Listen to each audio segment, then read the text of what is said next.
Welcome, everyone. Thank you for coming. We'll go over your budget for 2025. Jack Ruger, and Chief Judge, Chief Carroll, Eileen, Cipriani, Matthew, and Scott, thank you for being here. I guess we'll start with our first one will be, I believe, Chief Carroll, you were up first, I believe.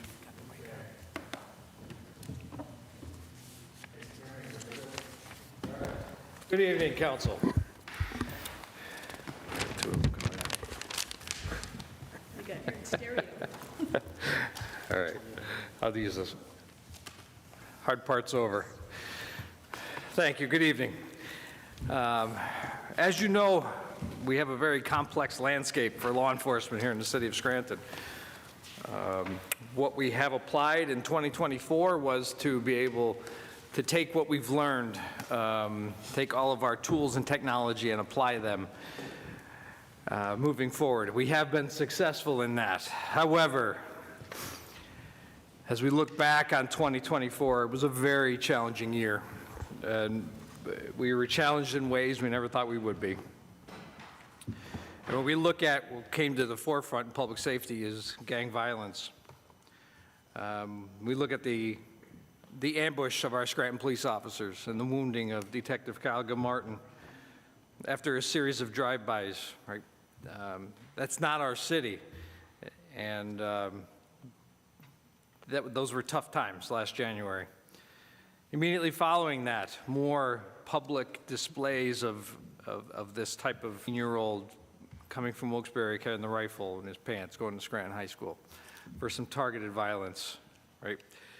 That has been a forefront of a lot of our efforts, is to combat the juvenile violent crime and the gangs as we move forward.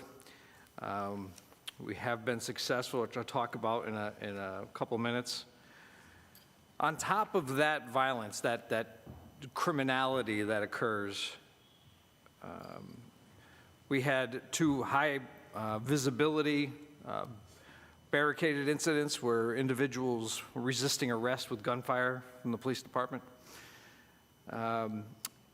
Those, and that in particular, that goes to show the training, the application of the tools and technology for the officers to safely handle those incidents where the incidents are contained,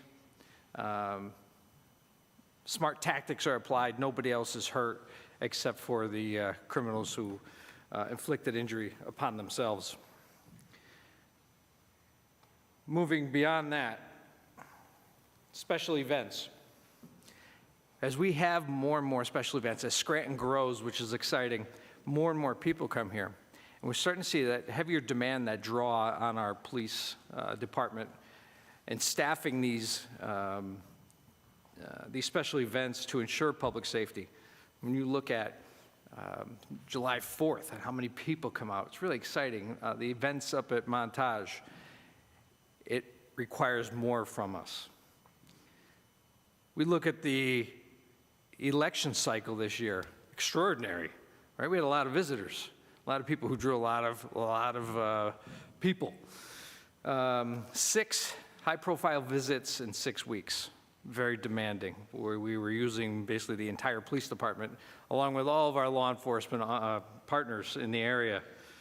We were looking at additional 3,000 hours for planning and preparation and execution, staffing hours, to get these operation plans active, to ensure everybody's safety. We had those reminders this year that it can happen here. No matter how small you are, it is our job to make sure we maintain public safety, and we had that. We were able to do that successfully. This morning, and if you saw the news, the press release, I participated in a press conference this morning at the PSP, Pennsylvania State Police Barracks, concerning a large takedown of a criminal organization, Operation Deep Blue. Criminal street gang from the Crips, stemming out of the old Castle restaurant, as everybody knows it, in the 18 of North Main Avenue. It is a significant event because it shows all of our efforts, shows the collaboration of all the police departments, our partners, and how close we are working with them to be very successful. Our success is not by chance. We put a lot of hard work and effort into our equipping, training, and educating our officers. I bring this to you a very challenging year, but it also shows the flexibility of our police department and how they can move from one event to another, life-saving to security, prevention, and into another aspect we'll talk about, the flexibility and engaging the public in non-enforcement means. So I'm very proud of them. Very challenging year. As we look at our strategic overview, the graph is pretty decent to read, I guess. It was tough to fit on the slide. When we're still talking about our partners and our participation in all these task forces, we have the regional prominence that we need. We are the largest municipal police department. We are the largest city in northeastern Pennsylvania. And we have that, we are projecting that power with law enforcement, our partners, and our intelligence. And we are the big brother that the region needs, and we're living up to that expectation. In our crime prevention strategies, we can talk about meeting criminals head-on where they are. It's not always arresting the street gangs. We are looking for that balance, and we've talked about this before. We've talked about GBI, or the purpose of the Mufflehun report for landscape analysis. It's all interconnected. If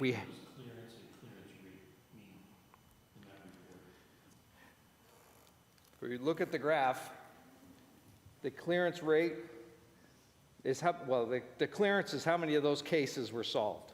So you take the first one. We had a high year of homicides.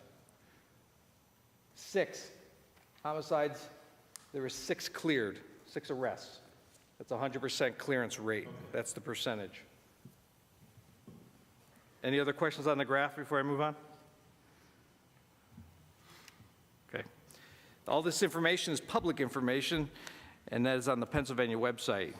If you just Google pa.ucr, you can pull up all of Scranton's websites. We supply them monthly using the National Incident-Based Reporting System, NIBRS. So you can get, every month you will see the changes in our reporting. Back what I was saying on the crime prevention piece. The criminal enforcement is one way, crime prevention is another, where we're looking at stopping information sharing, but that balanced approach for partnering with other community organizations. We got to stop this pipeline of kids finding this appealing, joining the gangs. That was a big talking point about the impact that an organization like the one we and our partners dismantled over the last 11 months, the impact that it has on our children. We have kids in their teens who found it appealing to commit violence, and now they're in jail as adults. Or those with lesser charges are expelled from schools. Or, the broken families. We keep preaching about, the foundation of our society is our families. But the introduction of these, whether it be narcotics or violence into our community, ruins families. And the fear of crime in the communities. So we are looking not only to combat the crime, but we're making sure that we have the crime prevention strategy, which is a balanced approach, working with the city's Youth Engagement Council, where we're forming the GVI, the Group Violence Intervention, and we're working with non-enforcement activities with all of our community partners, especially the school district. One more point on this slide is the data-driven operations. When I say that our success isn't by chance, it's deliberate. We are responding to places, we are positioning ourselves in places where we know the crime is about to occur, has occurred, or will occur.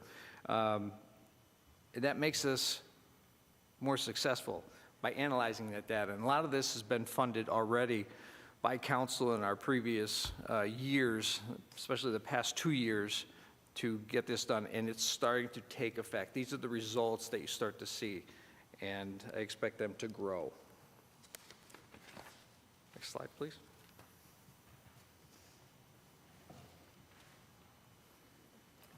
Good job. Okay, our operational philosophy, 2024. We expanded our proactive policing model. The street crimes model that we put on as wildly successful over the years, we expanded that to our shifts. And that has increased our ability to disrupt criminal elements from, we're keeping them off balance. And where places would occur, we're paying more attention now proactively than we have been able to over the, in our past efforts, while still maintaining calls for service in our response models. We have 2 officers trained on each shift now that do the proactive policing. And it helps overall with our ability to predict crime, to respond to crime, to prevent crime using the data-driven model. Now, we talked about the officers and their flexibility and how they go from an armed barricade situation to now you got to lead the Halloween parade. How they turn on, turn off, where they know how to apply their tactics and techniques and their training to different environments, all in the same day, all after the call. It's really impressive. We can't predict human behavior, but we have to be able to respond to it. We have to be able to change and adapt to it as it occurs. And that's what they've been doing, and very successfully. We've improved our community policing efforts. Over the year, we had a grant I applied for, and approved by council, of course, and executed. It worked very well.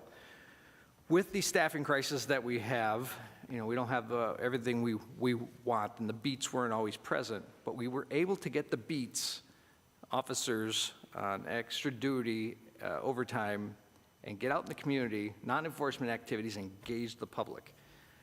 The responses, it was overwhelming. It was really great to see. That started about April and went through October.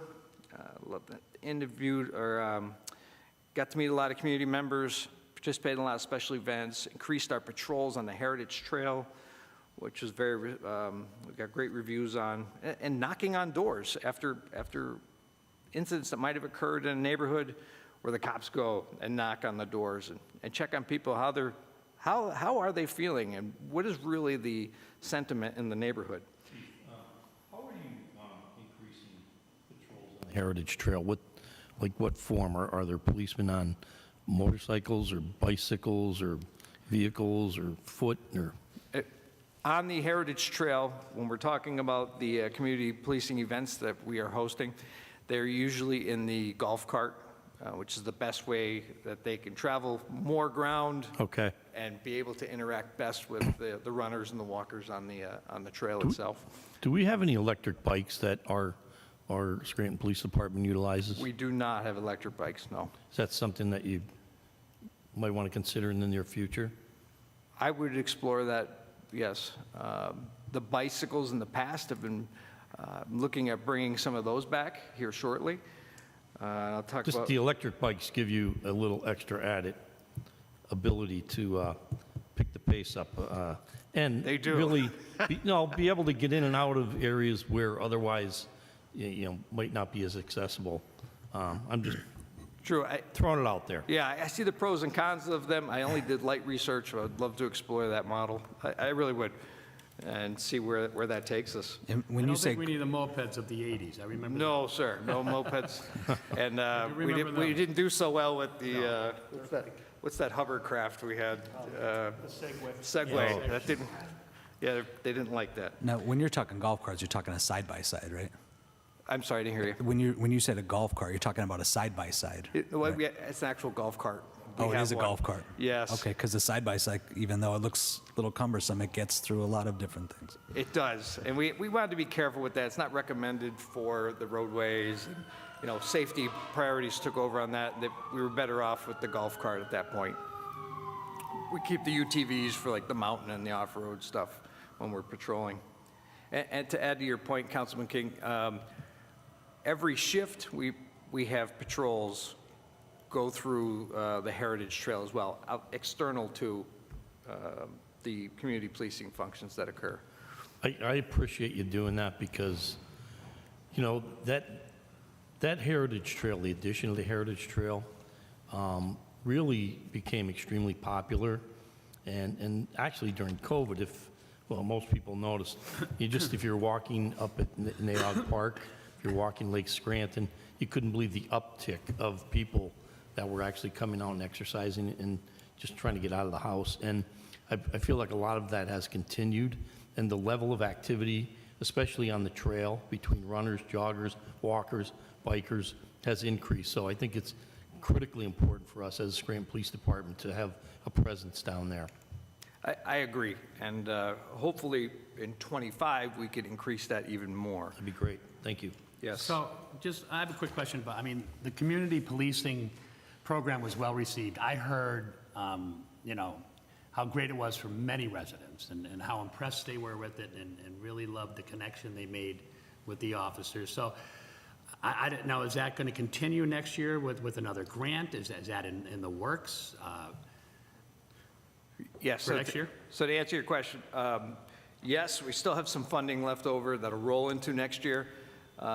We kind of lose, doesn't work well in the winter months where it's No, colder. I get that, so. So we could hold that for when the weather breaks or special events, we could use it for. And I just applied again for a different grant to extend that moving forward to get it is so popular. We will find a way, regardless, to make sure this continues Great. because of the response from the people. During those special events and the community events, we handed out, you know, we have the tip line cards. We came face to face and handed out over 1,500 of those cards to the community. It went well. And when we talk about summer camps, so as you know, we had the 2-week summer camp. Was 1 week for years. We scaled it back. This year we went to 2 weeks for the kids at Scranton High School, the SRO camp the SRO officers put on. Just really, really impressive. This year we tried something new. That camp was so impressive that we tried pop-up camps at the parks this year, where we partnered with parks and their staff and the SROs, and we picked a park, and we showed up, brought some lunch, we had some games, we made it educational. That response was amazing. People just walking up to the officers and thanking them for being in there. It was so, people were so responsive to it that this needs to be a full-time effort by our SROs throughout the summer when school is out. It's a great way to engage. We're hitting them younger. That's where we need to be influencing kids. Middle school is way too late. We need that positive influence. They see the police officers are people, and they can be their friends moving forward. So that's something we are going to continue. Moving forward, looking for restructuring on our SROs for the summer, as well as additional funding for these pop-up camps to make them a staple in our society moving forward. Two big ones for, I'm still on commercial motor vehicle enforcement. I get a lot of these complaints through Mr. Voldenberg on the commercial trucks, as well as, you know, of course, the abandoned vehicles. For the commercial vehicles, our team that we refunded, reconstituted, it was down for a couple years, are back up and running. This year, they conducted 75 commercial vehicle inspections of trucks themselves. That's 84 stops of commercial vehicles in the areas where the complaints we received from council. So it's been very effective again, and we post on social media let the people know we are responsive to what they're complaining about, and again, overwhelming feedback, which was good. And abandoned vehicles. That process will never be fast enough for us to get the abandoned vehicles off the roadway. However, I do have good news to report. The City of Scranton Police Department, we've towed 84 vehicles this year for abandoned vehicles. But the better number, and this is what we're looking for, is the abandoned vehicles that were tagged and moved by the owner, basically after notification, like, hey, get your act together, 271. Okay, so the program is working. We'd love to see it work that way instead of taking people's assets. It appears from this data that it is working. I am looking to enhance our system, so we have Up Safety, our automated parking ticket system. You use the wand, you take 4 different pictures of the violation, it uploads automatically. We're looking at adding our abandoned vehicle ticket process to that.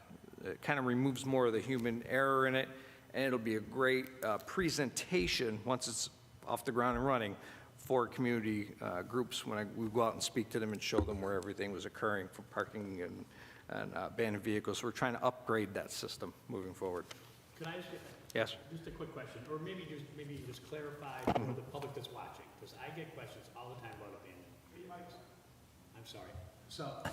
Sorry, I get questions all the time about abandoned vehicles, and, you know, there's a 30-day here, and there's this, but to differentiate between responsibility, meaning if it's on the street or a court, it's the police department. If it's in a yard, it's code enforcement. The public doesn't understand that, and I think they need that clarified for them, because, well, I'm not going to have you go through the whole process tonight, but somehow the public needs to be able to differentiate, because they're always confused as to who to call or why or how long is it going to take, and I'm not even clear on it, because I hear sometimes, you know, the clock will start if the car is moved a block when it was already for 30 days being watched. You know what I mean? Like, there's still some clarity that we have to provide the public with regards to abandoned vehicles. I know it's never quick enough for anybody.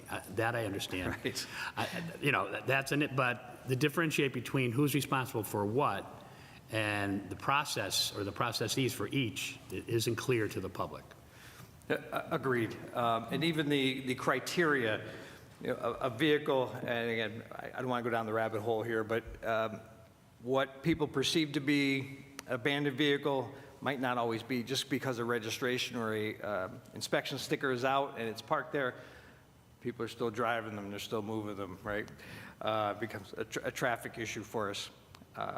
So there is an educational piece, and a good way for the technicality piece of the abandoned vehicle process is our city ordinance, which mirrors the state vehicle code. It's pretty clear, but you're right, the police department, call the police department for vehicles that are on the streets and the alleys, traffic ways, and if they're on private property, it's best to call the code enforcement, and they will take a look at it. We'll partner with them, but they'll be the primary. Okay, thank you. Okay? Okay. Our budget overview here. The point to recognize, we've been very fortunate, and I say this as being here 27 years.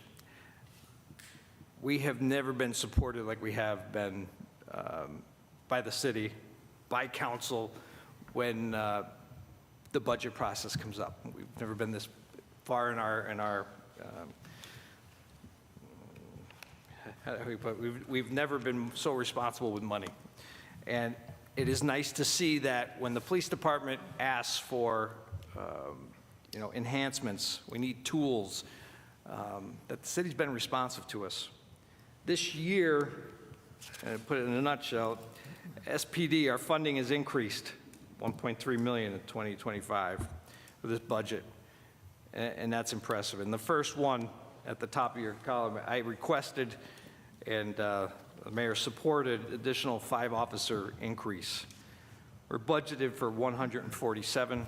That would bring us to 152 to move forward. It kind of offset we always have a consistent pool of officers who are out injured or sick or they're not operational. And I'm looking to mitigate some of that impact by hiring these 5 officers. So Chief Carroll, these are the 5 provisional officers, correct? Yes, sir. Yes, Can you explain the difference with provisional as opposed to our regular officers? yes. So provisional, these officers would be able to, they would have to be certified police officers. This is something provisional officers we would hire in the past. It is it's a quick fill. Whether or not we're able to do this in a provisional means remains to be seen.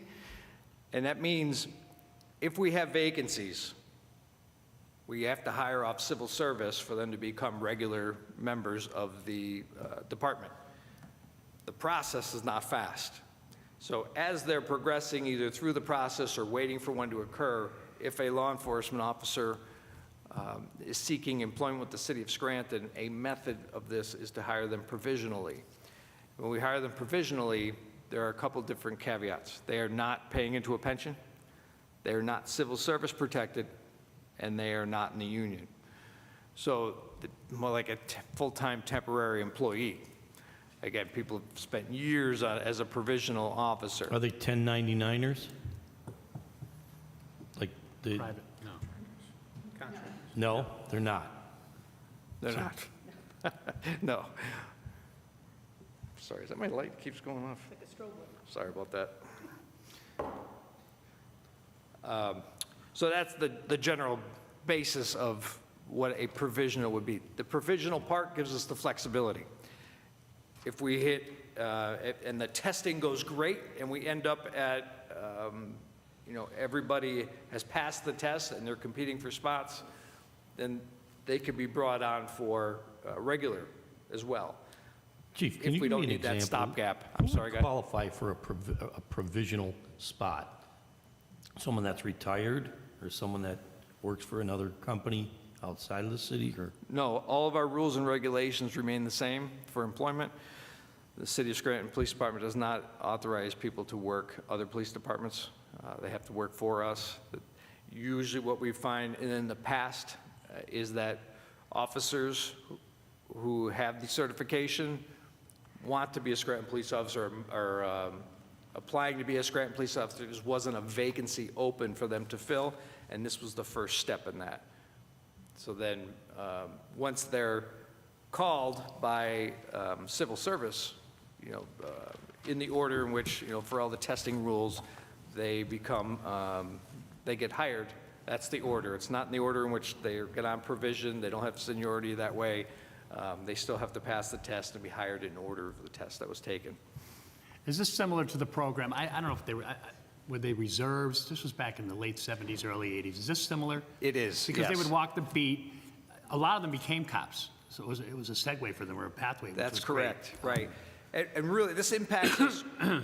We get the full complement, and we're using the last 5 as provisionals for that stopgap before we take those tests. That's great. In a perfect world, we're at 152 full-time employees, all regular employees. Is 5 about the average amount of officers that might be out at a given time, or how many do we have who are not operational currently? We're riding higher, especially the past couple of years. So 5 will help. 5's not going to solve the problem. People get hurt, and it's always going to be there. Consistently, we will have people injured. Cops are doing a lot of rolling around, with young kids, or, and as the officers get older, you're more prone to injury. So this is a great start.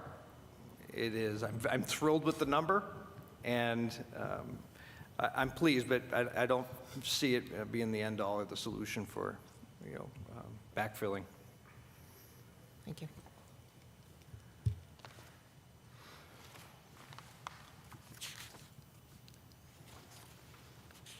Okay, so another big funding source is the pay increase from the contract. They have, that number's incorrect. That's a 4%. That's not, should not be a 10. That was my previous slide, so please make note of that. It's 4%. They have a 2% increase in January and a 2% increase in July. Fleet and technology, that's the basis of our capital budget, where it's an officer safety focus, where we're talking about the new leased cars, 41 the past 2 years, 5 coming. It's incredible.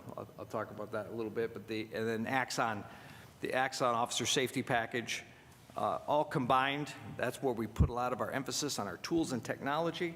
It creates officer safety, but also creates safety for everybody that the officer's dealing with on the street. And then we're looking at the new hire accessions. There's 10 new officers. We have 10 vacancies right now, 10 permanent vacancies, and we're looking to fill those. 1 K-9, looking to add an additional K-9 this year for training. An IT specialist. Right now we talk about all the cars and technology and leveraging all that. We talked about the need. It was already approved by council. We talked about that short stopgap, but it is definitely needed. And then a confidential secretary. So you see salaries playing into that as well for the new hire sessions. And Chief Carroll, the if you can go back to the last slide.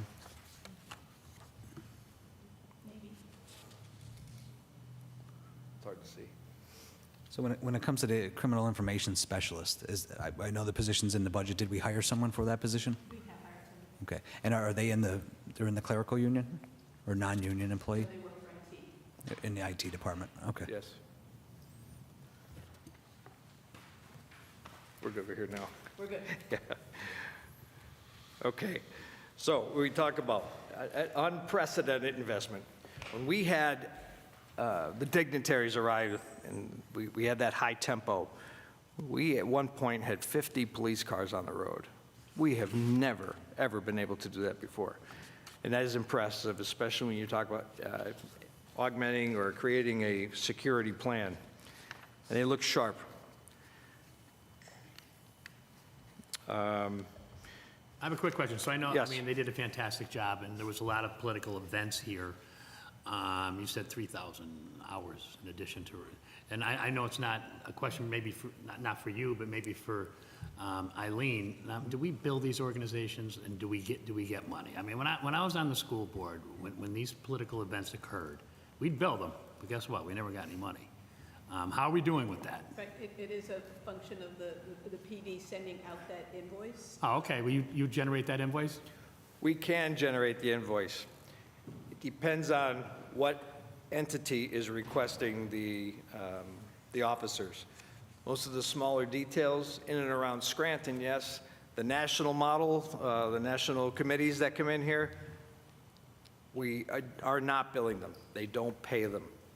I'm not going through, I could pull numbers, but invoicing them, they've never paid, and I wasn't going through the motions just to go through the motions. So do we track those numbers, though, or we're not? I even do track- have the numbers, yes. Okay.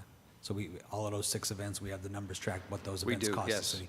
And you'll also see in the new budget, you'll see in the new budget, we've split out reimbursements for police overtime. Not typically the political folks that give us money, but other entities, if it's something up at Montage, where they do reimburse the police department, so that you can really track and see what those numbers are. So events like that, they would reimburse us, but the political events, we're not getting the reimbursements from. They do, yeah. The ones that require the entire police department to show up, they're not paying for that. It's unfortunate. On the same note, we have an obligation to keep everybody safe. It's not the time to pinch pennies, right? So I appreciate that support. I'll tell you, another big part of our fleet upgrade is the preventive maintenance effort. We have that new line item. We use very little of it this year. And there's been great coordination with DPW and Willie Harrington down at DPW. managing and preventive maintenance on our new cars as well as our older fleet. And we are in a position on maintenance that we've never seen before, which is very impressive. We're hoping as next couple of years go by, we can give or have at least an estimate from cradle to grave what it costs us to put into a car, professional maintenance, preventive maintenance, and what are we really looking at over the lifespan of a car? Something we've never been able to do before, so it's exciting about learning and budgeting out our fleet going forward. When it comes to our fleet, what percentage of the fleet is leased and what percentage do we own at this point in time? We're at about 50% for each. That's ballpark. And more preventative maintenance goes into the ones that we own than the leases, right? Are the leases, the maintenance is taken care of through who we lease them from? Yeah, we outsource for the leased vehicles. Really, what new cars, we're really looking at what oil changes, rotating tires. It's small. Maybe as the next couple of years go on, they start putting some miles on, we might see a bigger draw on that fund. It's yet to be seen. But the fleet that we own is serviced by DPW. And Director Gassenmeyer will talk about that a little bit more. We've split that out from the other vehicles so that we could track it better going forward. Okay, Yeah, but yeah, all of that preventative maintenance on the lease vehicles is taken care of through the lease. No, we take care of it. We take care of the vehicles that we own, and it's going through DPW. However, the ones that we're leasing from a company, the preventative maintenance and oil changes, tire rotations is through the lease, or are we paying for that? No, it still comes out of pocket for the city. The police budget. Yes, Okay, so it's not included in the lease is my question. correct. No, just like if I lease the car. Yeah, exactly. I gotta get my own tires and whatever oil. Okay. Yes. And what's nice, we look at, building the community. CTC on Friday, we're donating a car, an old police car that the kids can rebuild. And we have there's a lot of students there that are into emergency services, police, fire, EMS. And it's a way to start giving back. We've never been in that position to do that before. And I didn't do a big block on it, but we are finally through all the red tape for our federal appropriations money, and we're expanding our Axon officer safety package. We should be signing contracts here by the end of the year and looking at February to enhance our packages, which will be, I'll invite you down. It'll be exciting to watch. Too much to go into right now. Taking up everybody's time, and I'll try to pick up the pace. Next, staffing highlights. As I said, we still are experiencing a shortage. Right now, we're at 10 permanent vacancies. But this year, as a highlight, we swore in 10 new officers and one new K-9. Our K-9, by chance, happens to be graduating this Friday from Penn Vet in Philadelphia. So he'll be on the road here shortly. It's Officer John Contafio and his dog Aiden.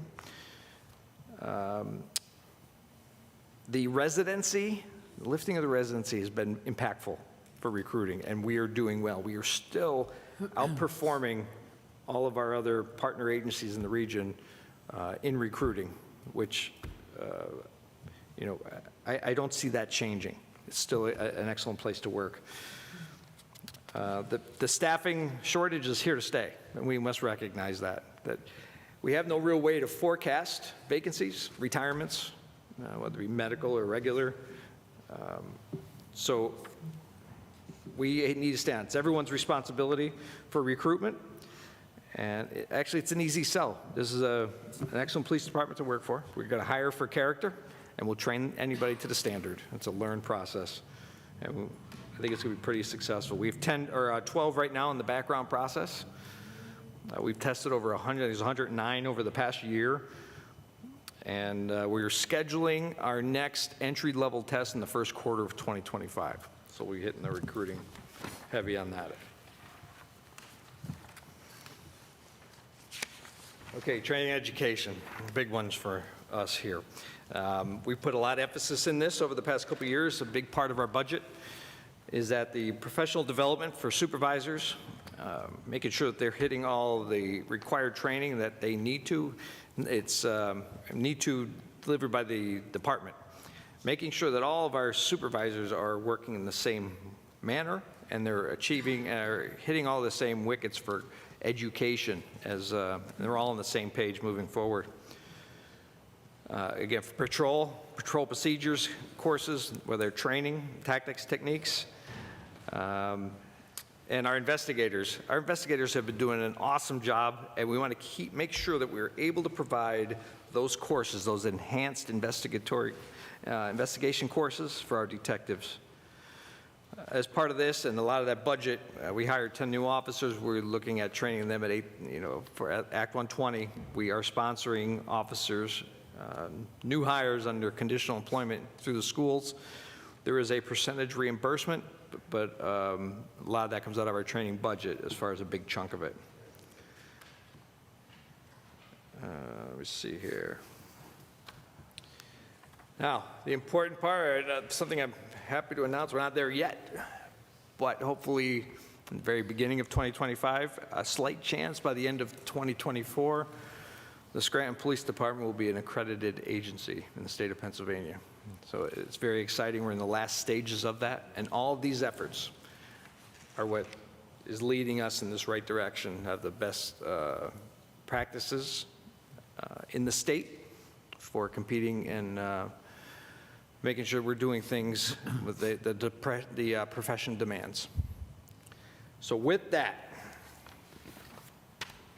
I've talked long enough. I open the floor to any questions that you might have. I can answer for you as far as what our 2025 budget might entail. So the big numbers that I see, you said there was a 1.3 increase in funding for the police department. However, a lot of that is, there was the cuts that occurred were pension cuts. So we saw 8.6 million across city pensions, and then we saw the capital budget being moved over to a capital plan. So we do see a decrease in what the line item for the police in total is, but there's increases in the department itself. Just some of that money has been moved into different areas. Right, correct. A lot of that, yes. So instead of going into the MMO, there's money to be placed other places.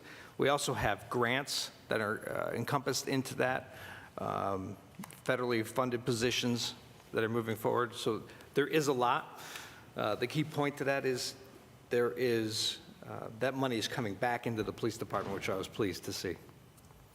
Yeah, now maybe this is a question for Mr. Domines. At some point in time, do we see that, or the mandate for what we put into the city pension rising again, or do we think it's going to remain at this level? Oh, yeah, it'll continue to rise up, yeah. But the amortization that was decreased, brought it down, but even the discount rate that we are put into the budget, taking it from 7 2/4 down to 6.5, increased the MMO. But we expect the MMO cost to continue to increase, similar to what it has in the past, just that we lost that amortization, but the increase that was always there will be, I expect it to increase. Okay. So I'm sorry. Go ahead. So the reduction for the pension, but how does this affect the retirees already? It doesn't affect, the pension is Have funded. they ever gotten an increase? I know they were looking for an increase, but like a COLA increase. Yeah, this don't affect, this Are does they not affect. receiving that, though? Are they going to receive that this year? No, the COLA has been, I guess, suspended. Yeah, I know, by the but court, yeah. It was suspended because of solvency, or I forget? No, it's suspended because the funding ratios do not meet the level. They're still distressed. Even though the MMO has come down, the pension funds are still in distress status, according to Act 205. And that's the gauge for the COLAs, according to the court order by the Honorable Judge Mazzoni. Okay. So should we be paying more into that if we want to get it out of distress status, or do you think this is going to be where it stays for quite some time? Can you explain that a little bit? Well, the city could put more money into it, but we do the minimum required by the state. That's to the MMO, and that's what the city has been putting in, and that sustains. We're able to make the commitments that are out there now, and based on the actuary's projection, if we provide what's in the MMO every year, it will be sustainable going into the future for all retirees. So that's the way that the city has addressed the MMO.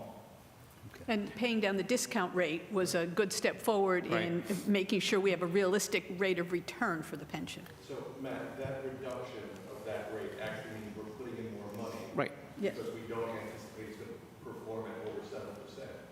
So reducing that actually makes the city pay more into it. If you recall, probably about 5-6 years ago, from the settlement award, there was a $20 million taken from the sewer sale that was put into that. That's a one-time shot that helps the funding ratio. I mean, that's addition to the MMO.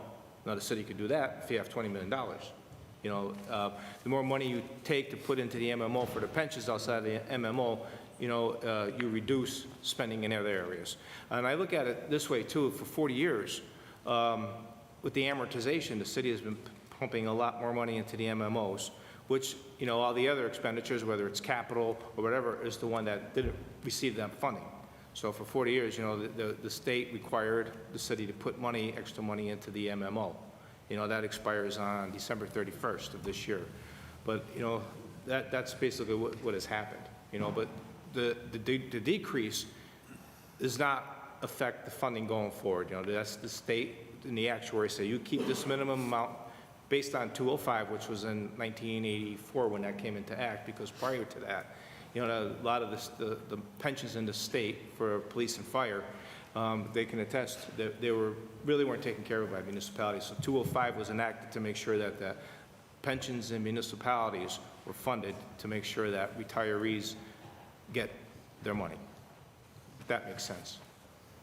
And then when it comes to capital expenditures, what are the big projects this year for the police department? During the capital budget, the Axon and the police vehicles, the lease payments for the 41, plus there's going to be 5 more next year, so there'll be a total of 46 lease payments. And I think that is up to $770,000 next year for vehicles.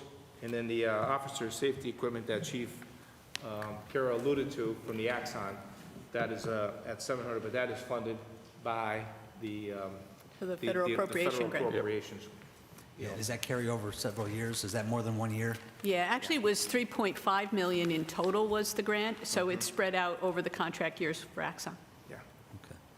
And then I asked about that, the criminal information specialist. Is that a non-union position, or is that person in the union? That's not a union It's position. non-union, okay. All right, thank you, Chief Carroll. Chief Judge, we'll move Thank on to you. you. Good evening, Council. First, I want to thank Council for their commitment to fund public safety. This is my 5th year developing the budget for the Scranton Fire Department, and every year there's been tremendous support from City Council to make sure that the Scranton Fire Department has the assets they need to do their mission, and I'd like to thank you for that. The organizational structure that you see up there represents the committed men and women of the Scranton Fire Department. Just want to talk about the health of our organization as it currently exists. Right now we have 3 vacancies, which will be hired in January to start the academy at the Allentown Fire Academy. We also at this time only have 3 members who are off long-term sick or injured, which is tremendous because it helps with the efficiency and the effectiveness of our daily operations, and it also drives down overtime as well. This is like I said, the 5th budget where continued investment in public safety is positively impacting our community. It's a constant improvement process that we've been on this journey these last several years of continuing to better serve the residents of the city of Scranton and really move from a reactive type of department to a more proactive type of department. And we've seen that in a number of different ways. Investments that council has supported, such as the emergency management specialist that was placed in last year's budget. And we were fortunate enough to have a person apply for that position with a background in emergency management, and I'll talk more specifically about some of the initiatives that we've been able to really push forward over this last year, which is incredible. The budget represents almost $1.1 million in increase in the fire department very similar to what Chief Carroll talked about with the pension MMOs and increasing, decreasing the allocated or represented 6.5% interest to buy that down. It still puts another $1.1 million. Now, some of that obviously is contractual salaries, but a lot of that is continued investment in capital equipment, in vehicles, in technologies. Similar to what the police department is doing, we are leveraging our data to make informed decisions on how to put our personnel out there and what changes we need to make to continue to grow the department. I do want to talk about one thing that's very important to me, and one of the things when we talk about the tangible line items such as equipment, the investments we've made in equipment, vehicles, technology, that pales in comparison to the investment we've made in the men and women in this fire department. We continue to provide additional education opportunities that had never been provided around here before. Education, training, professional development, sending our folks out to conferences so that they could see how other departments might be solving today's problems and bringing that information back to us. Every year since I've been in there, you have supported our ability to send our men and women out for training that we can't deliver here, and that's paid extreme dividends with our department. If you look up there, the community impact, which is really what is key for our department, 3,075 requests for services or calls for services so far this year. We've spent about 1,100 hours at community events, very similar to what the police does, different community events to get education materials into the hands of our residents and visitors in the city of Scranton. 300 commercial life safety inspections, which are done by our dedicated fire inspectors and fire prevention officer. They're out there on a daily basis working hand in hand with code enforcement. 245 residences that received free smoke and carbon monoxide detectors. You know that's been a passion of this administration, myself, and the department, and we continue to do that, and we will continue to do that. 48,560 motorists alerted to responding SFD units. That's the technology, the HOS devices that we've put into all of our frontline equipment, so that motorists can see on their phone if they're coming up on, an emergency incident, and then heed that warning, slow down and move over as well. We've responded to about 54 building fires to this point this year. We've had 2,300 citizens who have received fire safety education. Our fire prevention officer regularly goes out to high rises, goes out to other community events where we're either asked or we try and wiggle our way into them to be able to provide some education. This is part of that whole proactive effort to drive the fire problem down here in the city of Scranton, and we're going to continue to do that. Also, very important, almost 10,400 hours of professional development. That's training that our members are going to. A couple years ago, we secured a federal grant to be able to provide training to our supervisors, and we continue to do that to this day. So all of our supervisors are now either trained to Fire Officer 1, 2, 3, or 4 level, which is a national certification. So it really helps them with the day-to-day operations.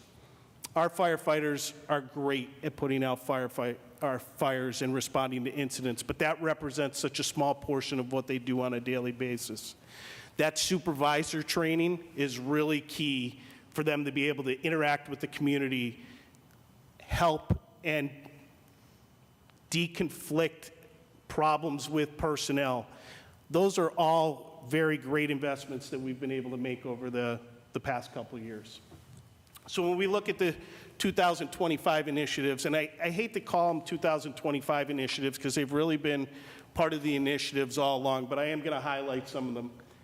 The community focus, when we talk about the emergency management specialist that we've brought on here, he's been a key player in the city, moving a lot of the different very important programs, whether it's flooding programs, whether it's getting our emergency operations plan up and running, whether it's dealing with our semi-qualitative risk assessment that council funded last year, where the Army Corps of Engineers is actually looking at our levee systems and hopefully getting them certified.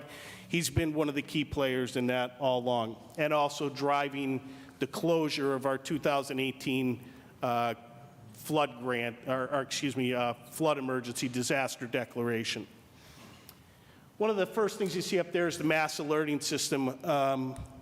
We've been leveraging our partnerships on the county, state, and federal levels, and that mass alerting system is, the city of Scranton is going to be the first non-county municipality in the Commonwealth that will be able to put out emergency alerts over your phone. We have been authorized that by PEMA. We are the first ones to be able to do that. The county will be the primary responsibility to put those out, but we pushed because of the size of our community and because of some of the past history of flooding events and other disasters and emergencies that we've dealt with. We want to be able to leverage that technology. So recently, just within the last 4 or 5 weeks, we've been given permission by the Pennsylvania Emergency Management Agency. We've been given that proper authorization, and now we have a couple of our folks that are going through the requisite training to be able to deliver those messages in a timely fashion. So that's great for the city. The floodplain and levee evaluation, I briefly mentioned that. The Army Corps of Engineers has been in here. We've been working with them, meeting with them on almost a bi-weekly basis.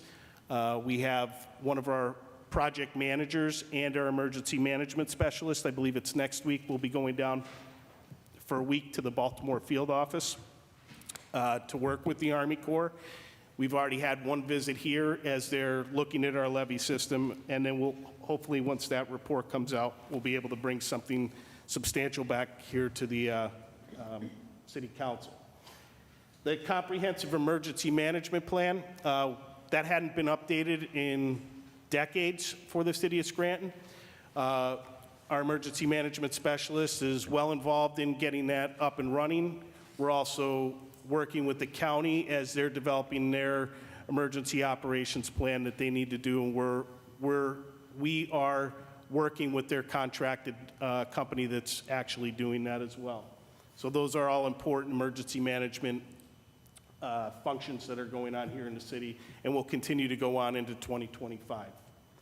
Infrastructure focus. One of the things that I'm extremely excited about, and I hope that Councilman McAndrew is as well, the contract will be coming to you for the agreement between our architect engineer and the city of Scranton to be able to start actually that process of developing the Emergency Operations Center and Training Center at the Career Technology Center, which I think is going to be a game changer for public safety here in the city of Scranton, both police, fire, and EMS. And I'm extremely excited for that process to begin, where you'll actually see some of the fruits of our labor over the last couple of years of getting this off the ground and getting it running. So I'm excited about that.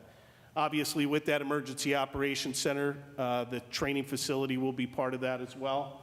And then our station alerting upgrades continue. We're still working with Lackawanna County and Lackawanna County's 911 Center to get that project all the way to the finish line. IT director's been assisting with that.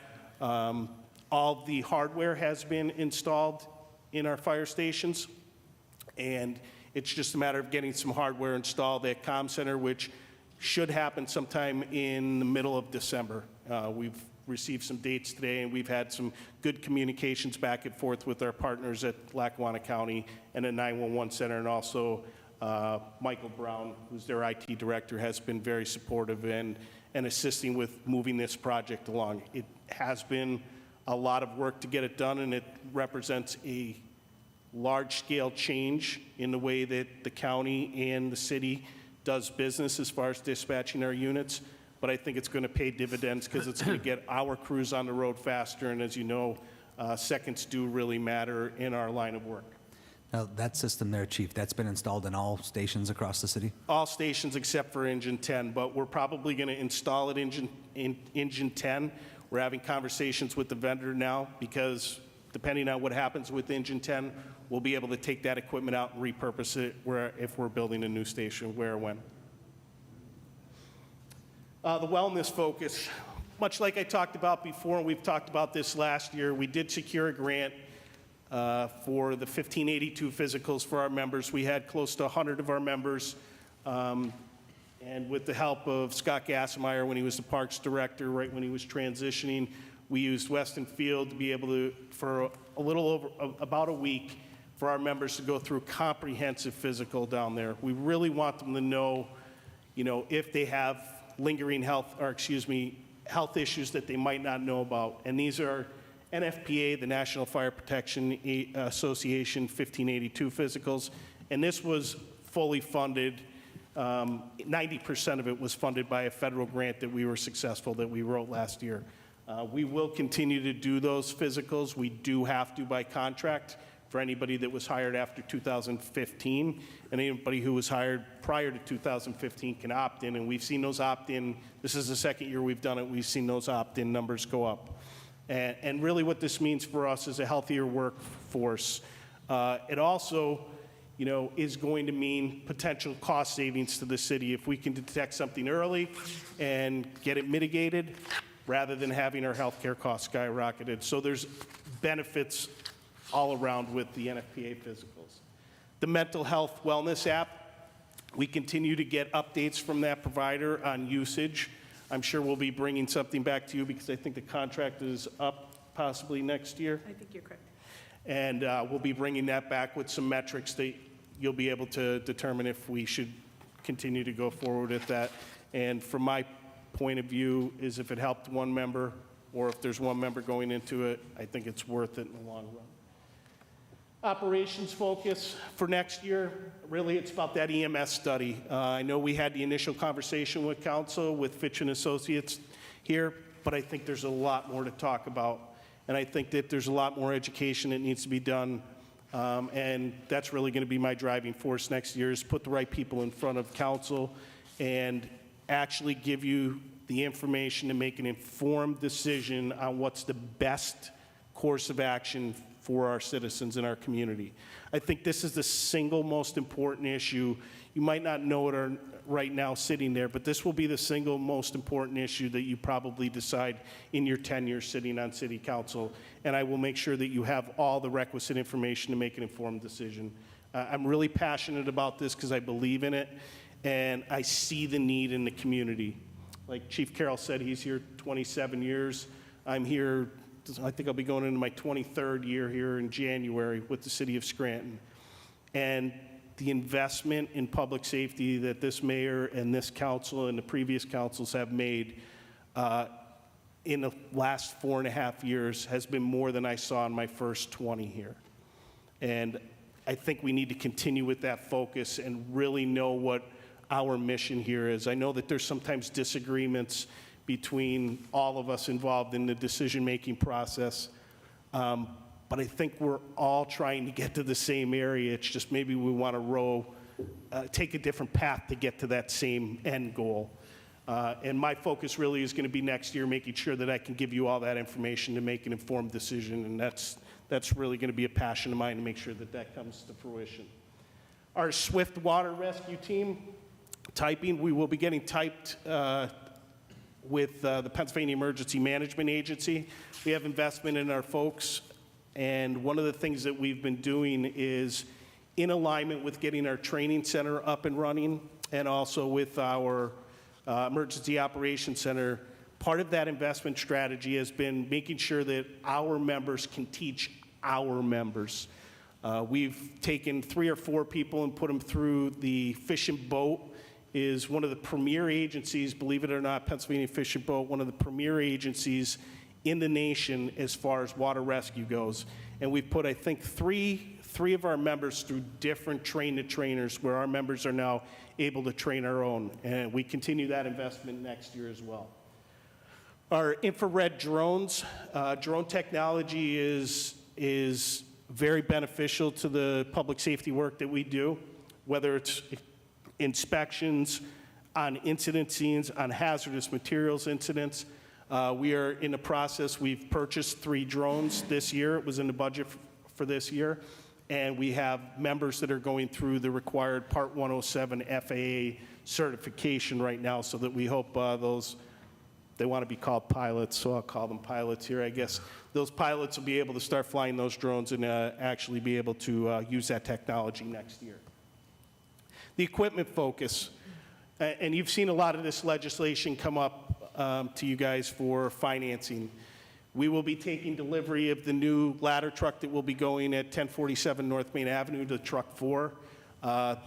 We will be going and doing the final inspection on December 2nd, 3rd, and 4th this year. That represents a $1.4 million piece of equipment that the city has purchased to replace a 1993 ladder truck that's over there. That's a humongous improvement to what they're dealing with right now. So we'll be taking delivery of that. This year, we took delivery of the new Engine 4, which is downtown, and the support services truck, which is used for multiple events, whether it's a call out for a second alarm fire to fill air cylinders or some other type of special event where we need to bring assets out.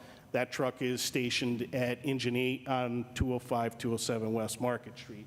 And that represents, a couple of years of those trucks being built. And that's the thing that's really changed the dynamic of my position, is really forecasting out a lot further. If I was to buy another engine today, some of those timelines are 28 to 40 months before it gets here, if you sign the contract today. So we really need to be looking forward, and the costs continue to go up dramatically.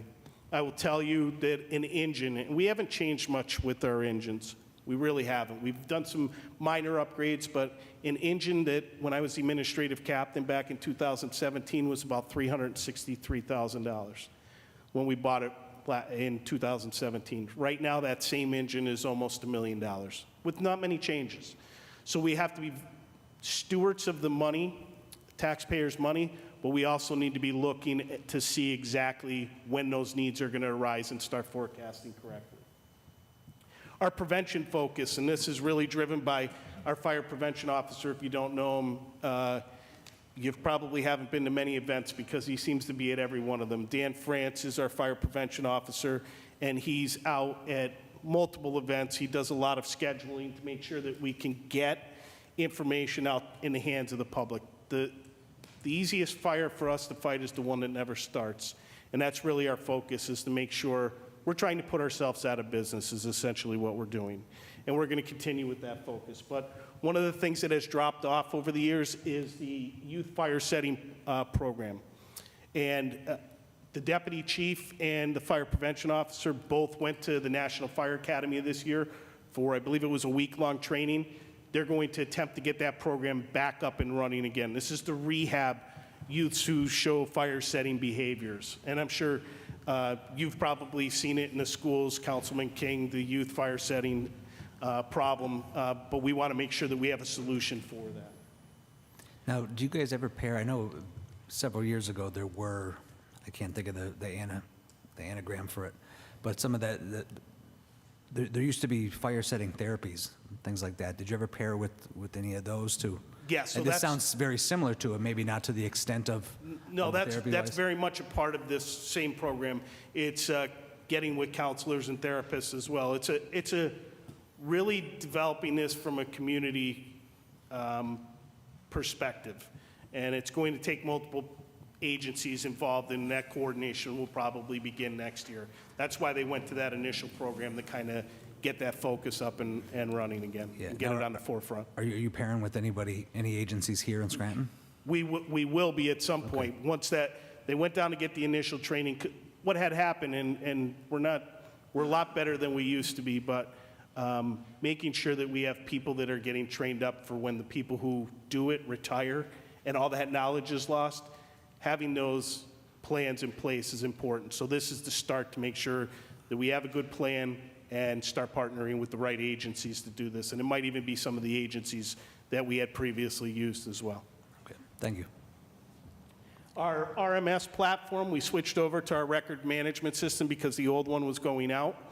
So that new records management system is up and running. We are working still some kinks out, but it's definitely a better system. And with that, we're really going to be able to flush out some great information to help us with some data-driven decision-making as well.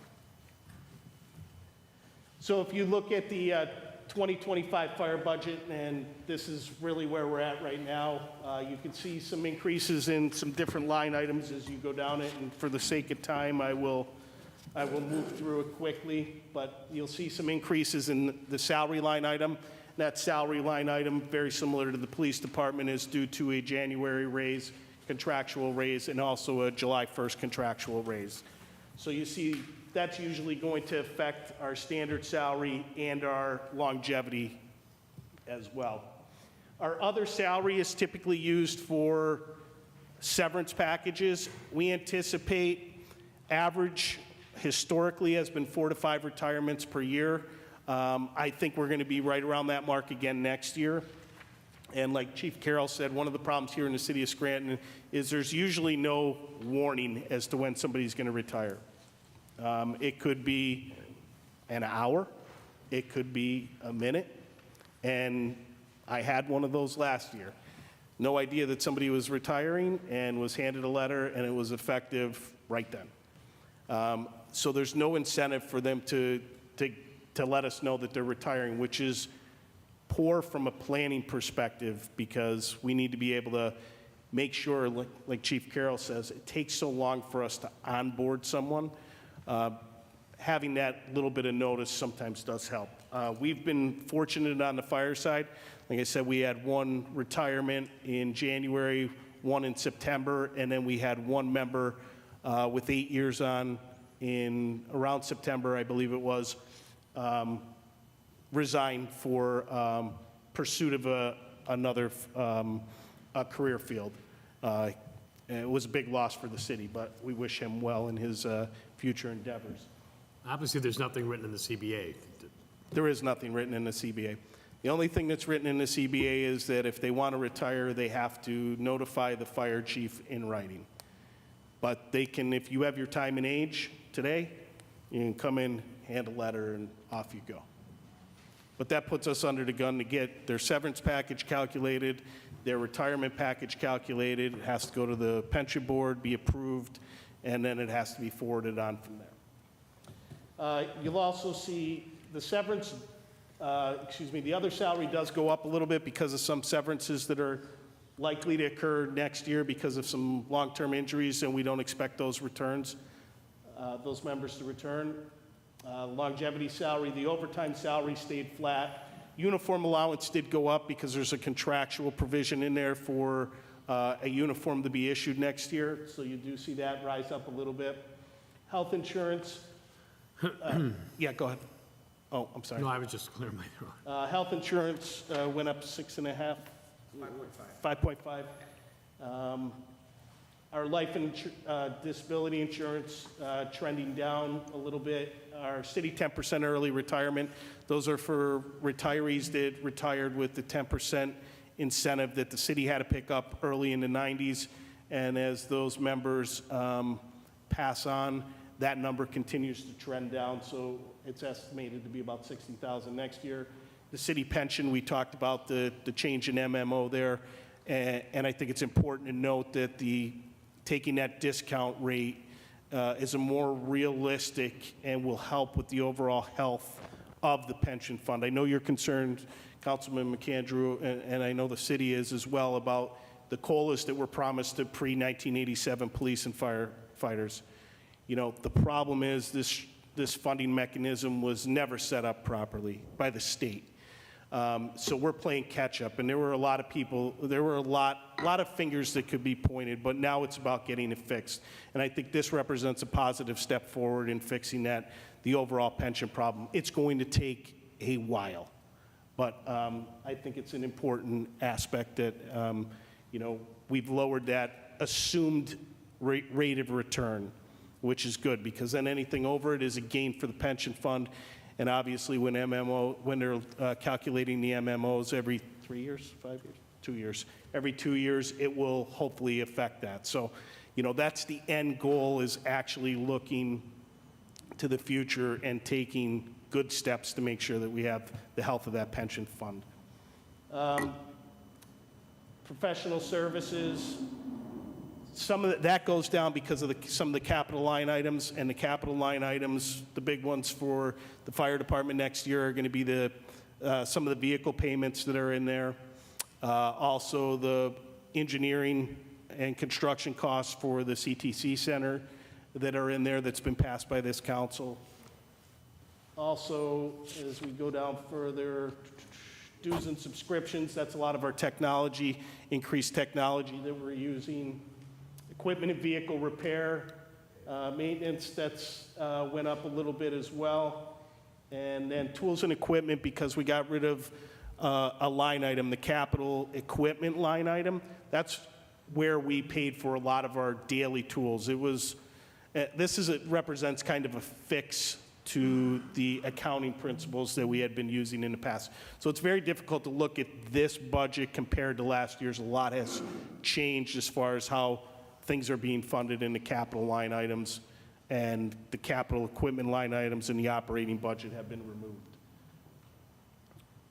Supplies, those are daily supplies that we use in the fire station. That could be a lot of different things.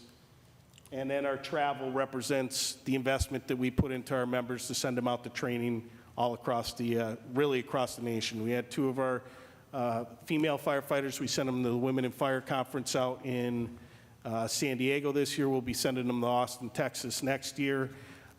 We send our chiefs to some conferences as well. We send a lot of our members out to FDIC in Indianapolis, which is a training and conference every year, which, like I said, you've invested more in the last 4.5, 5 years into making sure that our members are trained than had happened in the past 20 years plus. So I thank you for that continued investment and understanding the importance of that investment.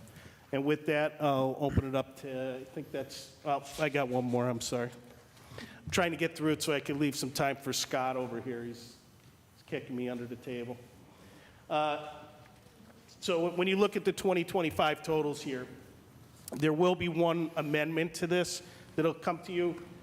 The numbers on the column on the 2025 totals, they don't represent the putting in the mid-year raise, but the final number at the bottom is accurate. So we'll be sending that to you. It was just transcribed it wrong on my end, but we'll send you those updated in an amendment. But that's because we have a mid-year raise. I think it represents a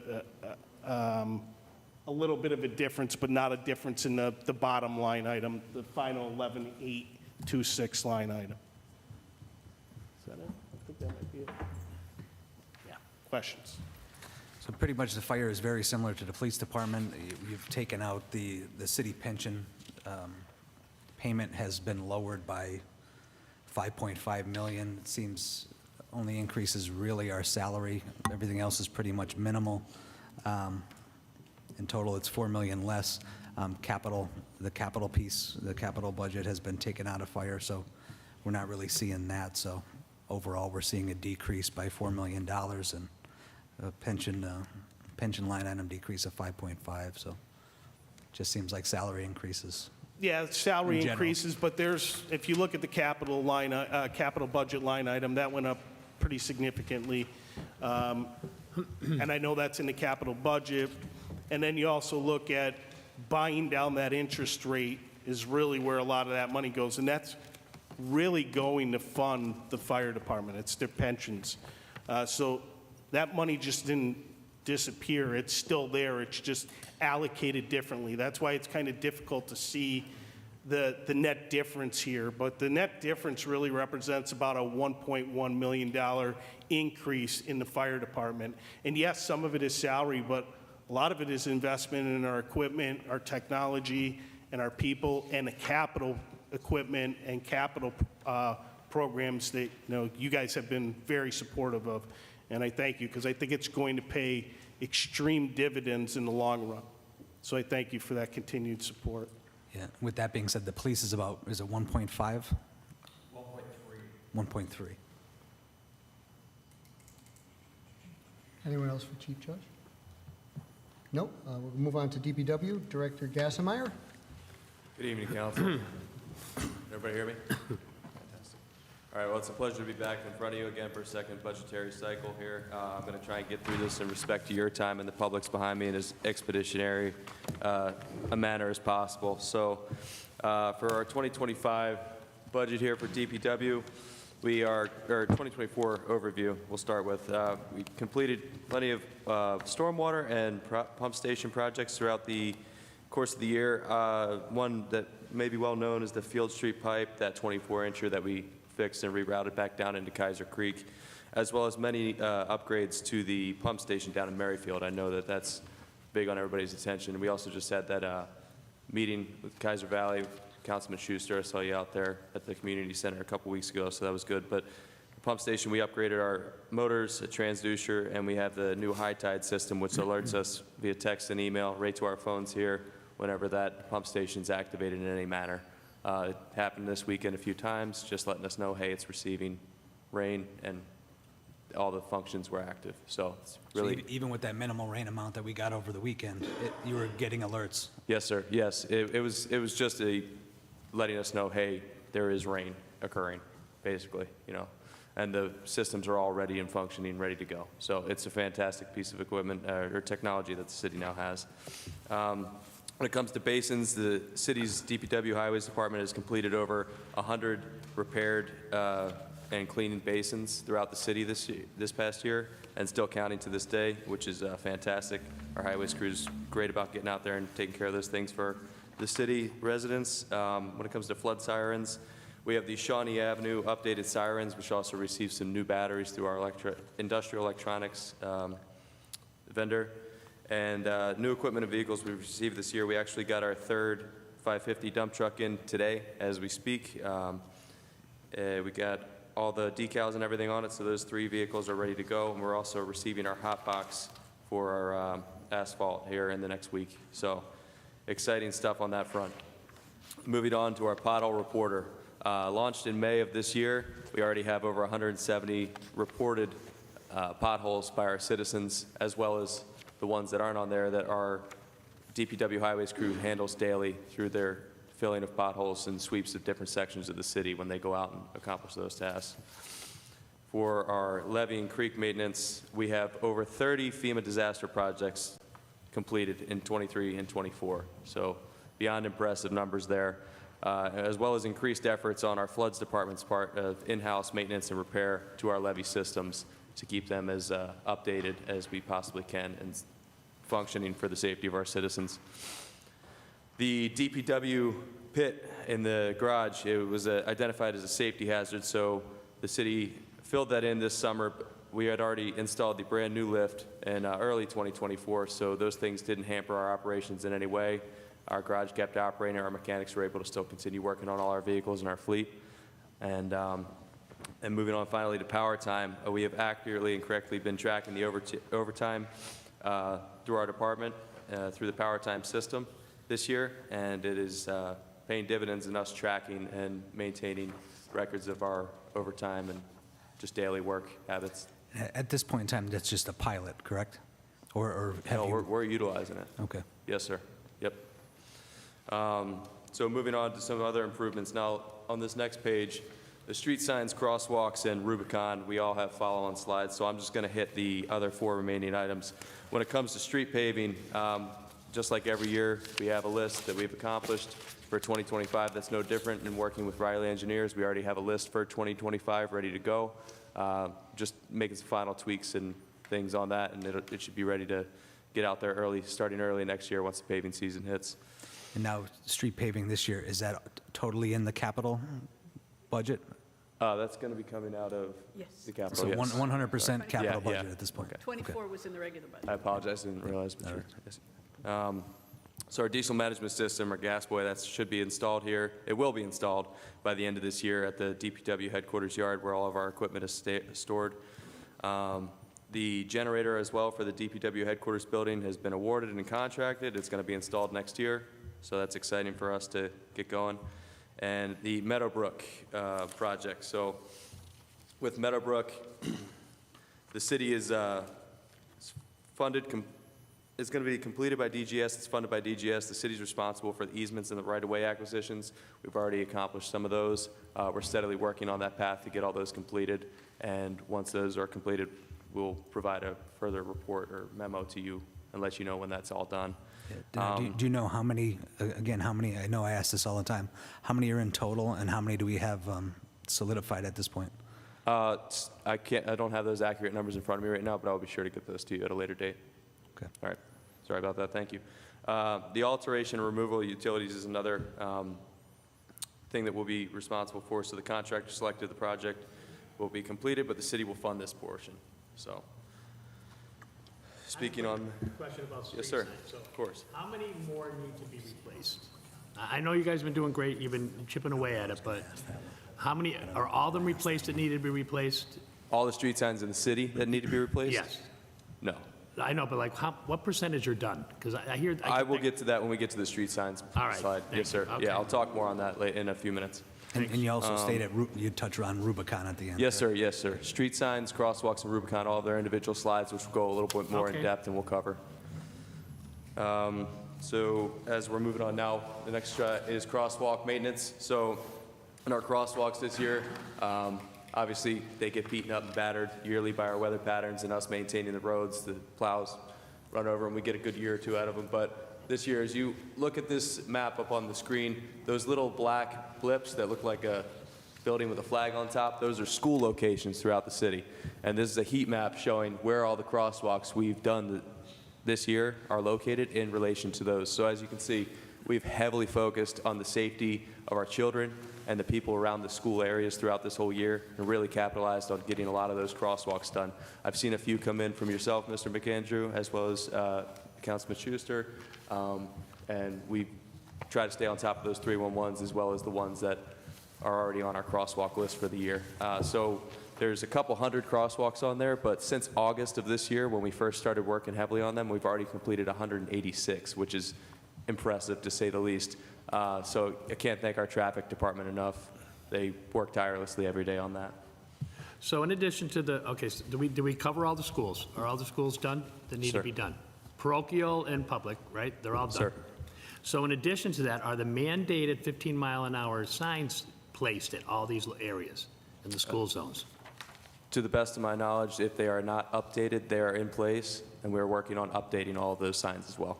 I get a lot of calls about that. I understand And that. they're valid calls and concerns because it's mandated. We have to 100%. do As a it, father, so- I get that. If I see something like that, I Well, would thank you, just stay bring on that it, up. so. Yes, sir. All right, so back to sign maintenance, excuse me. So we have a contract with Max Signs, as I'm sure you know. They're responsible for the street signs, stop signs in West Scranton. They have completed their entire contract for the street signs. So very impressive. That's a map right there showing you every single street sign that they completed. It's a lot of info slammed onto a map, but just to show you the real effect that this contract has had in helping our traffic department reestablish effective, readable street signs throughout our city. It's pretty impressive. And when it comes to street signs, I know right now, like, the focus was on West Scranton. How many other sections of the city have been completed? So by- South Side is, excuse me, geez, got a little too close there. South Side has been completed by our DPW department, and our DPW department is actively also still working on every other section of the city as well. But obviously, because of the initial push in South Side, they focused a lot of their efforts down there. And as 3 weeks ago, there was only about 60 signs left to be done, and we've completed those. 60 signs left on South Side, But they're complete. but they are. They are complete, yes, sir. In the first section of the city that was covered was the hill section, correct? Yes. the Remember hill when section That was the first done contract, previously. fantastic. That was That before my first time, I initial apologize. grant, that grant money that we got initially, So the first initial grant money that we got was, the DPW department did the hill section. The first grant we got did a section of South Side.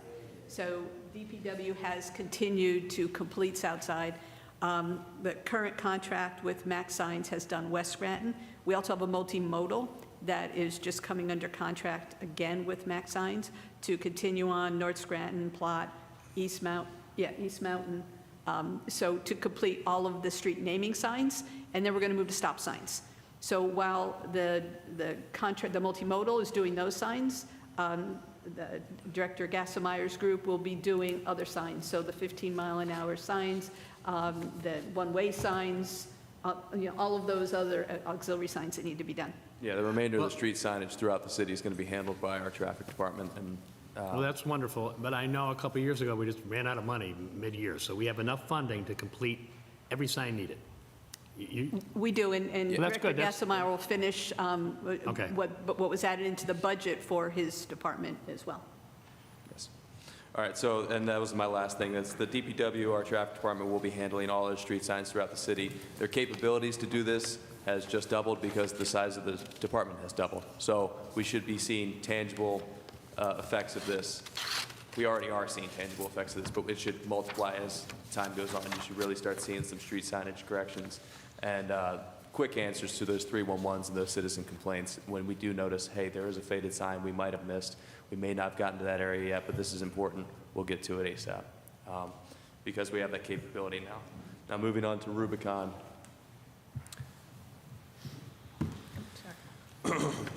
All right, so these 7,000 pre- and post-trip inspections, these pre- and post-trip inspections are daily things that are checks that are done by our drivers and crews. These are actually an EPA requirement, so it's really good that we were able to track this and show that we're doing the right thing day in and day out. These pre- and post-trip, pre- and post-trip inspections also lead us to identify a lot of the maintenance issues that we run into, whether it be a certain time of year, a certain route that we take through the city. Maybe the roads aren't as good, so maybe we can identify fixes in it from other departments to do that. So it really helps us plan our maintenance schedule moving forward of when we would need certain things at certain times for our fleet. And the red flag, or the fleet flag, excuse me, red flags. The fleet flags allow us to be more proactive with our maintenance. So we gain those daily feedbacks from those pre and post trips, and then our red flags will show us, hey, that you're coming up on certain type of maintenance that's a little more larger than maybe just an oil change or something of that matter. And we can identify those, start to plan those out, actually build you a genuine track record of what our fleet goes through during its entire life cycle, which then allows us to better plan for the future of when we need to start kind of phasing in and phasing out older equipment for new stuff. Just like Chief was mentioning with the fire trucks, I know we can get a life cycle of 6 to 8 years out of a trash truck or a refuse truck. Okay, at year 5, I need to start identifying, is it going to be 6, 7, or 8, right? Or year 4, we can plan those 2 years out because it takes anywhere from 18 months to 2 years to get those new vehicles in at the timeline we're looking at right now. So that's excessively helpful. And Billy Harrington, as Chief mentioned, Chief Carroll, is doing a fantastic job staying on top of all of our fleet maintenance requirements and helping IT throughout all this. And then the driver safety events, they allow us to identify habits that are not exactly positive and to curb those habits through for our drivers. And then that, in turn, elongates the life cycle of our equipment that we utilize day in and day out down at the DPW. So these are all very useful data points to bring back. Going on to recycling. All right, so our recycling. Scott, just We for a just go back second. to Rubicon. As far as Rubicon, I'm sorry. Yeah, Go ahead. okay, so, and this is prior to you, so I Yes, don't sir. expect, so, I mean, Rubicon, I was never a fan of from beginning, because I was sold it was gonna save us $1 million the first year. Didn't save us a dime. Then, they were supposed to roll it out multiple times, and every time they rolled it out, garbage laid. Sir. It was done every year at the same time in the garbage laid. Then all we got from them, periodically, we'd have them come in and there'd be a different person because they got a new, a new manager. They had some turnover. But all we received from them, or from administration, and be honest, is just tonnage data. Tonnage data, I believe, we could get from the landfill. So, so my understanding is, New Year's Eve, they're gone, right? But we inquired, and maybe this question is for you, Eileen. We inquired, or we were told, oh, we get to keep the software, we get to keep this, but there's still a bill, we're still gonna be paying them. Could you clarify what that's gonna be and what's it gonna cost and why? Sure. The need for So the software is a licensing software, much Okay. like we do Microsoft or OpenGov or any of those. So in order to have the software, we would need to have the licenses.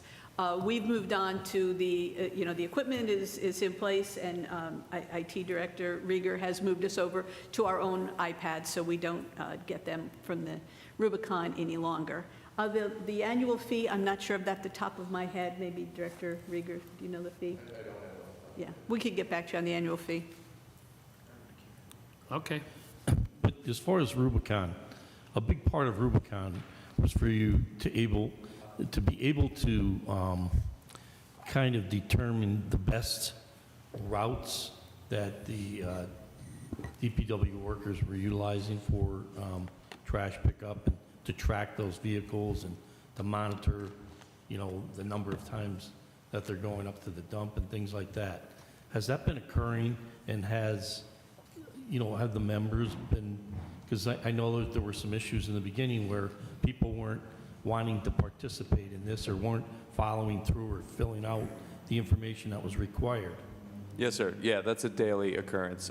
Every single driver gets their tablet in the morning, goes through their pre and post checks, logs into their route, and sets off on the road. Now, what happened in the past, I can't speak to. To the best of my knowledge, it may or may not have been implemented or approached to our staff in the best manner, but that's neither here nor there, because right now, the staff is bought in. We are ready to make some final adjustments. The data we're collecting is fantastic. The optimized routes, as they're looked on paper, are fantastic. They truly do, when you look at them on paper, cut the efficiency, or increase the efficiency and cut the excess waste of our department incredibly. It's kind of amazing to see. And I'm extremely excited for when we do launch these optimized routes, because I truly believe it's going to be beneficial to the city in ways we haven't seen. So as a DPW director, and I know Jack's going to chime in for a second, you're satisfied in the short period of time you're there, you're satisfied, at least in the time you've been there, that it's working, it's tracking these routes, and all the DPW workers are utilizing it? Because I know that there was resistance. Yeah, I mean, you see the beginning. data. It tells you when they brake hard. It tells you when they turn fast. It also tells you how much they retrieve from the streets daily, weekly, whatever it may be. We have a tremendous fleet of drivers down there at the DPW. A lot of them, all of them, genuinely care about the city and doing their job to the best of their ability. Like I said, when things aren't presented correctly, and I think everybody knows this, it comes across wrong, you're not going to like it. Sure. When you approach it with an educational, a job efficiency, and a just practical manner of doing something, you're more likely to buy in. These guys understand what the process looks like now, what the program's there for, and are genuinely bought in. We have a fantastic team, like I said, of management who's learning every day how to improve it. Obviously, there's going to be tweaks and bumps here and there along the road, right? It happens with anything you do, all right? Sure. But our management team, our IT team, even the feedback from our drivers is going to help us increase the success of this So program. when do those trucks operate? They begin at 6 a.m.? They Yes, go sir. 6 to 2, 6 to 3? Yes, sir. Their shift is from 6 to 2. 6 to 2, okay. Yep. They're out of the yard barely before my feet get on the ground. Those drivers and those collectors are moving in the morning. And out as far there. as you understand, the system is beneficial? Yes, sir. Yeah. Okay. I mean, you can see every single thing they do, every single issue they encounter. The drivers can alert us of it, which has been tremendous for operator and collector safety on the roads out there. It gives us the feedback that we need to approach that situation and inform the citizen of what may or may not be the correct way to dispose of refuse or recycling, Sure. as well as the safe way to do that for our employees to go and collect it. Okay, So- just so you understand, I'm not trying to grill you on this. No, I'm just trying to explain to you that when we initially got involved in this, as Mr. McAndrew indicated, there were a lot of bugs, and it took quite a while to get this thing rolled out. And now it's time to renew a contract, so we're trying to be responsible to the taxpayers and make sure that it's beneficial and it's working and it's functioning as it should. I wholeheartedly understand your concerns, and they're all valid. I get that. I'm telling you, as what I've seen and what I've experienced and what I've done so far with the IT team, the DPW drivers and collectors themselves, as well as our management, is this system will work. Thank you. There's going to be bumps and hiccups, and no matter what you do, there were a lot in the beginning of this, but we're at the point now where we're getting to where we wanted to be a long time ago. But we're here now. Well, I just want to so- say, I'm sorry. Sir, I mean, I'm glad to hear Rubicon is working, but when Rubicon came here and their representatives, their delivery was poor. They could never answer a question. They never gave us a date, or they never confirmed when they're going to roll this out, when, how. I mean, I heard horror stories from workers that said, you know, my route's trying to send me to Harrisburg. So, like, I still don't have a lot of faith in them. They did, like I said, we were sold a bill of goods. We saved $1 million first year. We didn't save anything. well, I can't speak to the I know presentation that, capabilities but of the it's a Rubicon hard pill staff. for me to swallow. If we're, first of all, I thought we're not going to renew a contract. We're just going to renew some licensing, correct? That's what it is. That is what we're renewing, the licensing. That only. Right. It's like when you That's the point update- we're at now. When you But update Outlook from before I'll Microsoft. even entertain it, I'd like to know the cost of that. Yeah, absolutely. All right, thank you. I don't want to harp on this, but it's No, been a that's sore fair. spot with me for a couple of years. Understand that? Scott, one other thing, you said you were looking at information that you were satisfied that it really looks great on paper. Is there Sir. any other information available you can get to us, other than just the tonnage that we get? It's all we ever got. You want to see additional reports like the badges that we shared in the presentation, Yes. correct? Yeah. Yeah, yeah, plenty of that, yeah. So as everyone said up here, and I think Mr. King put it the best, we've been waiting for 3 years. This is a 3-year contract. This is the 3rd year. We're coming down to the last month of the 3-year contract, and we've heard, you know, those stories of how it rolls out. You're saying it looks good on paper. When do we have an actual date for the optimized routes rollout? And I sent back some answers, I think they came through. I did get an answer, but it said we'd be Right, told as soon. as So we're going to socialize the routes with the drivers is the next step. So they've tested them, they will see them on paper, they will see the elimination and the efficiencies added. So without, again, back to, we talked about buy-in. We've all had conversations through this and how the system was being received, how the system was originally presented, not only to council, but to the team at DPW. There were different opportunities there to help them understand really what the tool is going to do. And a lot of those hurdles over the last 2 years have been covered. We're seeing driver usage we've talked about. We didn't really see this as a tool that they were required to use. This is a condition of employment. This is a tool that they're using regularly. With those pieces in place, you can move through optimization, you can move through the testing. Them giving us routes is what you saw in July when it wasn't properly tested, when we had that issue. As we course corrected and have worked with new folks there, this is something that we've worked through tirelessly. So to your point, we're at the end of a contract without the optimizations in place. We weren't going to rush testing. So, and I'm sure you can all appreciate that, but we also have to get it done in the time allotted. So we will have, it has to be done in November. That's kind of the long and short of it. We'll see how the drivers digest these maps this way, and we'll go through that process, and that's where we're at. So you said every day, our drivers are signing into the system every day, they're taking them with us. So they're signing into their iPad, they're starting the system up. They're not running that optimized route. Correct. But they're seeing the optimized route. What does that look like? Because they So wouldn't be driving that path. Right, they will see them hard copy first, section by section, so they know what their routes are going to be, and they see their turn by turns. So basically, is it comparable for the driver to It is a see at this comparable, point in so time? it's just so there's no confusion as to what I used to have, what I have today. There was an interesting culture in that nobody wants to lose the folks that they've been servicing for the last 10 years, 15 years, and that's absolutely something we were able to work with Rubicon to identify and make sure those routes, somebody who's been showing up for Mrs. Smith for the last 15 years, they really voiced they didn't want that to go away. So working through that, but still being able to add the efficiency that somebody's not going up to Green Ridge and turning around and same day picking up garbage down the south side. It's just inefficient. So those pieces have been eliminated and shifted accordingly. So what they'll see on paper first, we have a separate portal in place. That's where all the testing has occurred. So there's no impact to existing routes. There's another set of iPads that the drivers have actually assisted with us with testing and driven out on those routes with those iPads to test through with the system themselves. So once we go through paper, it's a matter of going back to the iPads and having them run the routes. So every day when they go out, we're still collecting data as the iPad goes out? Yes. Okay. Now, you said it has to get done before, obviously, it's the end of the contract. Yep. Now, does that mean that Rubicon, the company of Rubicon, still has boots on the ground here, and as of December 31st, they'll no longer I have? don't know that they've ever had, when we need them to come in, they come in. The software itself is what we are renewing, we've sort of touched on a few times. That does not carry professional services. That does not bring the Rubicon team here.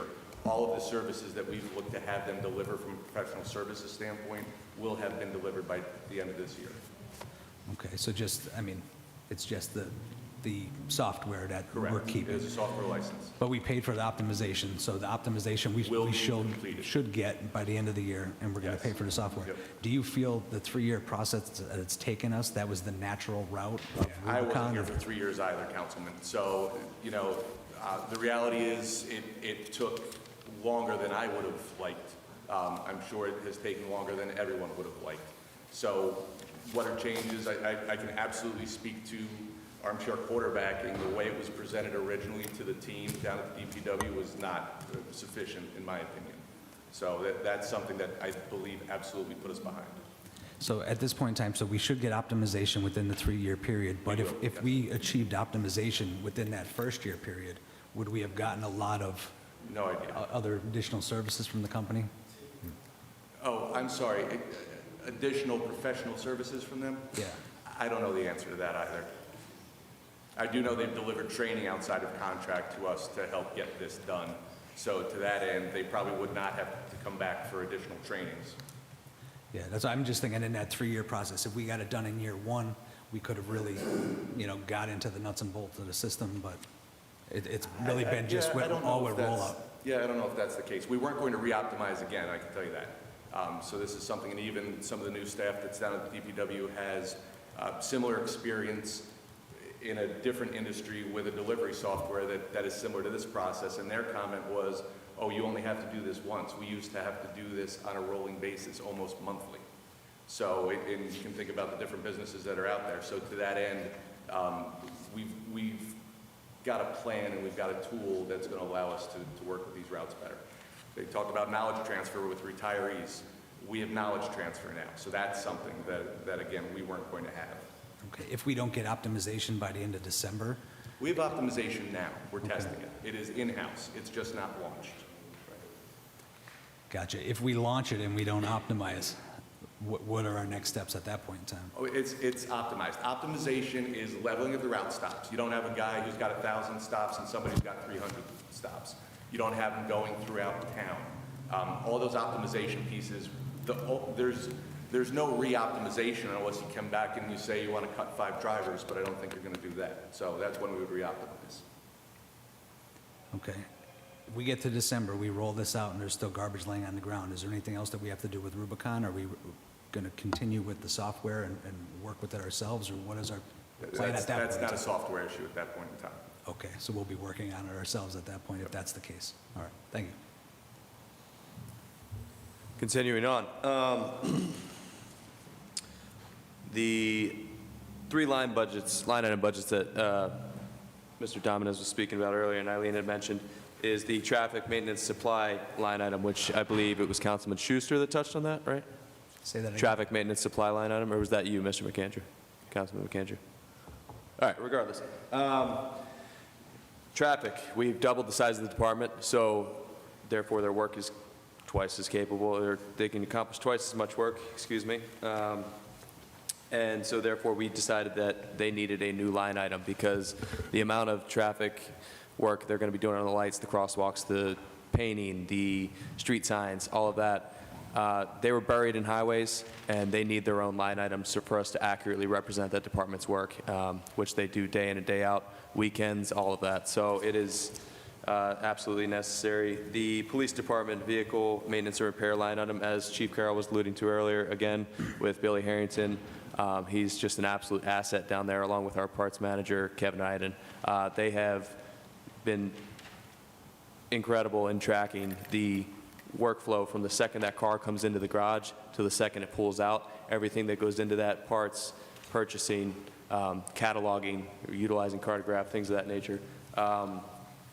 And it really is building that full life cycle repair and what goes into these police department vehicles from the second we purchase them to the second they leave our hands in the city of Scranton.